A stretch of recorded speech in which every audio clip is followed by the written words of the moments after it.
அடுத்து வரவிருக்கும் தேர்தல்களை எதிர்கொள்ள தயாராகி வரும் பாஜக தனது தேசிய அமைப்பில் மாற்றங்களை கொண்டு வந்துள்ளது. பல்வேறு மாநிலங்கள் மற்றும் சமூக பிரிவுகள் மத்தியில் பாஜகவின் செல்வாக்கை மேலும் வளர்த்தெடுக்கும் நோக்கத்தில் தேசிய அமைப்பில் புதிய நியமனங்கள் கொண்டுவரப்பட்டுள்ளன. புதிய தேசிய துணைத் தலைவர்கள், பொதுச் செயலாளர்கள், பொருளாளர், இணைச் செயலாளர்கள் மற்றும் பல்வேறு அணிகளின் தலைவர்கள் உள்ளிட்ட பல்வேறு பொறுப்புகளில் நியமிக்கப்பட்டவர்களின் பெயர்களை பாரதிய ஜனதா கட்சியின் தேசிய தலைவர் நிதின் நபீன் அறிவித்துள்ளார்.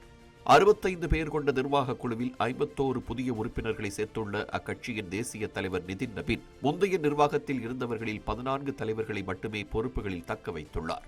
உத்தரப்பிரதேசத்தில் இருந்து 8 பேரும், உத்தரகாண்டில் இருந்து 4 பேரும், குஜராத்தில் இருந்து 4 பேரும் மற்றும் பஞ்சாபில் 2 பேரும் என முக்கிய மாநிலங்களில் இருந்து 18 முக்கிய தலைவர்களை தேர்ந்தெடுத்ததன் மூலம் வரவிருக்கும் 2027 மாநில சட்டப்பேரவை தேர்தலுக்கான வியூகங்களை இந்த மறுசீரமைப்பு மூலம் நிதின் நபீன் அமைத்துள்ளார். தேசிய துணைத் தலைவர்களாக தாரிக் மன்சூர் மற்றும் ரேகா வர்மாவும், தேசிய பொதுச் செயலாளர்களாக ஸ்மிருதி இரானியும் ஹரிஷ் துவேதியும், தேசிய செயலாளர்களாக டாக்டர் போலா சிங் மற்றும் சங்கீதா யாதவும், ஓபிசி அணித் தலைவராக அமர்பால் மௌர்யாவும், சிறுபான்மையினர் அணித் தலைவராக குன்வர் பாசித் அலியும் நியமிக்கப்பட்டுள்ளனர். குறிப்பாக புதிய நிர்வாகிகளில் உத்தரப்பிரதேசத்தைச் சேர்ந்த 2 முஸ்லிம் தலைவர்களும் இடம்பெற்றுள்ளனர். தேசிய துணைத் தலைவராக பேராசிரியர் தாரிக் மன்சூரும், சிறுபான்மையினர் அணியின் தலைவராக குன்வர் பாசித் அலியும் நியமிக்கப்பட்டுள்ளனர். மேலும் புதிய மத்திய கட்டமைப்பில் உத்தரப்பிரதேசத்திற்கு அதிகபட்ச பிரதிநிதித்துவம் அளிக்கப்பட்டிருக்கிறது. உத்தரகாண்டில் முன்னாள் முதல்வர் தீரத் சிங் ராவத் தேசிய துணைத் தலைவராகவும், மகேந்திர பாண்டே தேசிய அலுவலக செயலாளராகவும், அனில் பலூனி ஊடக பொறுப்பாளராகவும், அலோக் பட் சமூக ஊடக இணை பொறுப்பாளராகவும் நியமிக்கப்பட்டுள்ளனர். பஞ்சாபை பொறுத்தவரை முன்னாள் நிதியமைச்சர் மன்பிரீத் சிங் பாதல் தேசிய துணைத் தலைவராகவும், தருண் சுக் தேசிய அலுவலக பொறுப்பாளராகவும் நியமிக்கப்பட்டுள்ளனர்.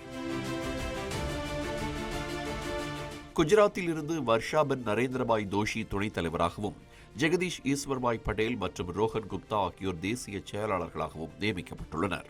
ஜம்மு காஷ்மீர் மற்றும் வடகிழக்கு மாநிலங்களில் அமைப்பு ரீதியான நிர்வாகத்தை வளர்க்க ராம் மாதவ் மீண்டும் துணைத் தலைவராக நியமிக்கப்பட்டுள்ளார். பாஜக எம்பி தேஜஸ்வி சூர்யாவுக்கு பதிலாக இளைஞர் அணியின் புதிய தலைவராக ஹேமந்த் ஜோஷி நியமிக்கப்பட்டுள்ள நிலையில் PL சந்தோஷ் தேசிய பொதுச் செயலாளராக தொடர்வார் என்று அறிவிக்கப்பட்டுள்ளது.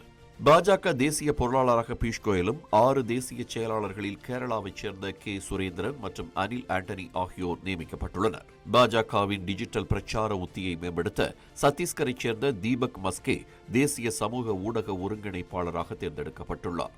டீம் நபீன் என்று கூறப்படும் இந்த நிர்வாக குழு உறுப்பினர்களிடையே சாதி, மாநிலம் மற்றும் பாலினம் சார்ந்த பிரதிநிதித்துவத்தை சம அளவில் உறுதி செய்திருக்கிறது. புதிதாக நியமிக்கப்பட்டவர்களில் 40% அதிகமானோர் விளிம்பு நிலை சமூகங்களைச் சேர்ந்தவர்கள் என்பது குறிப்பிடத்தக்கது.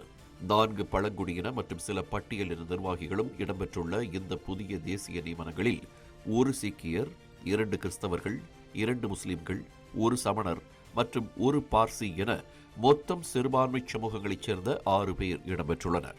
வட இந்தியாவில் உள்ள பாரம்பரிய பிராமண ஆதரவு மக்களுக்கு நம்பிக்கையூட்டும் நடவடிக்கையாக ஹரிஷ் திவேதி தேசிய பொதுச் செயலாளராக உயர்த்தப்பட்டிருக்கிறார்.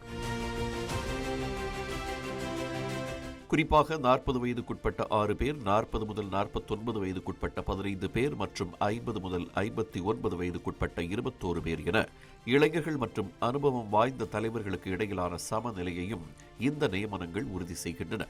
தேசிய நிர்வாகிகள் பட்டியலில் மொத்தம் 12 பெண்கள் இடம்பெற்றுள்ளனர். தேசிய துணைத் தலைவர் பதவிக்கு அறிவிக்கப்பட்டுள்ள 13 பேரில் 6 பேர் பெண்கள்.